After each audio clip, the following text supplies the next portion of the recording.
İndi isə sadəcə olaraq dayanıb yerində və biz onu şübhələndirmirik, biz onu zərərsizləşdirməliyik.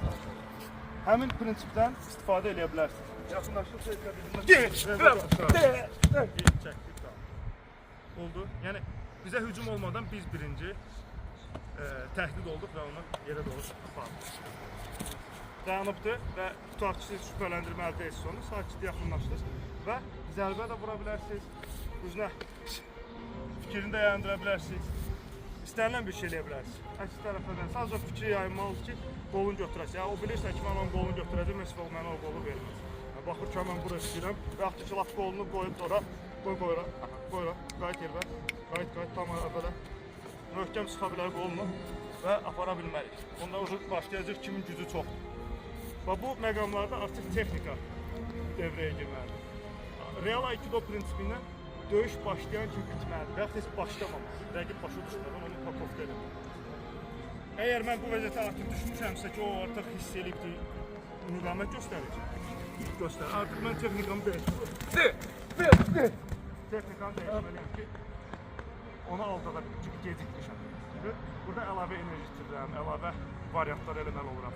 Amma ilk dəfədən hədəfi tutsaz, çox rahat, çox az enerjisi ilə bu məsələ başa gəlir.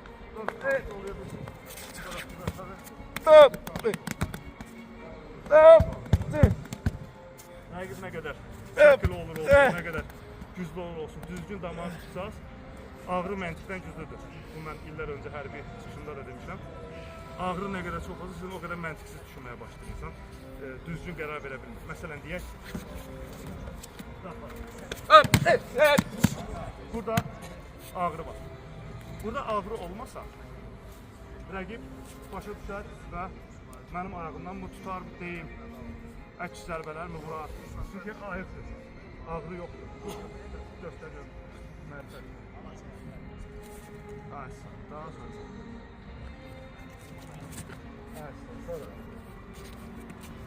Və saniyə var. Amma biz bunu üst döndür. İndi elə. Elə. Bu arada daima olsun. Dayısı olma belə deyən gör başqası.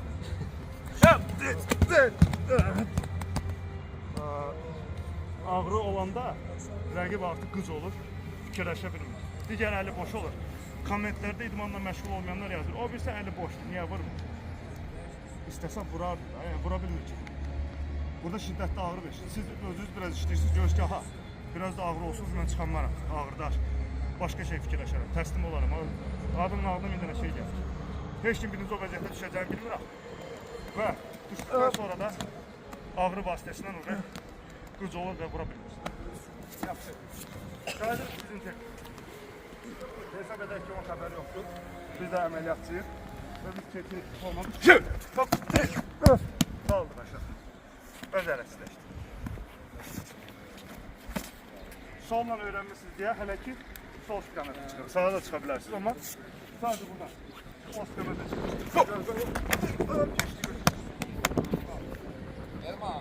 Bizim burada daha fərqli kontrol növlərimiz də var. Əlimizi çiynlə qoyub, daha təhlükəli vəziyyətə olur. Amma bunlar sizə hələ ki, etapda heç lazım. Bir də göstərim, yavaş verir. Bəli. Rəqib dayanıb bu istiqamətdə. Xəbər yoxdur, biz keçirik. Zərbə, götürdük, aldıq. Babacanlı. Bir, üç, Yaməli. və dörd.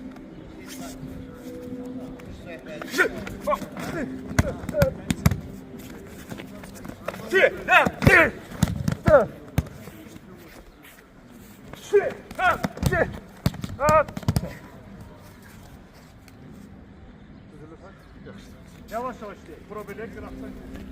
Bir hafif tepki alır. Sadece siz hücum eləmin.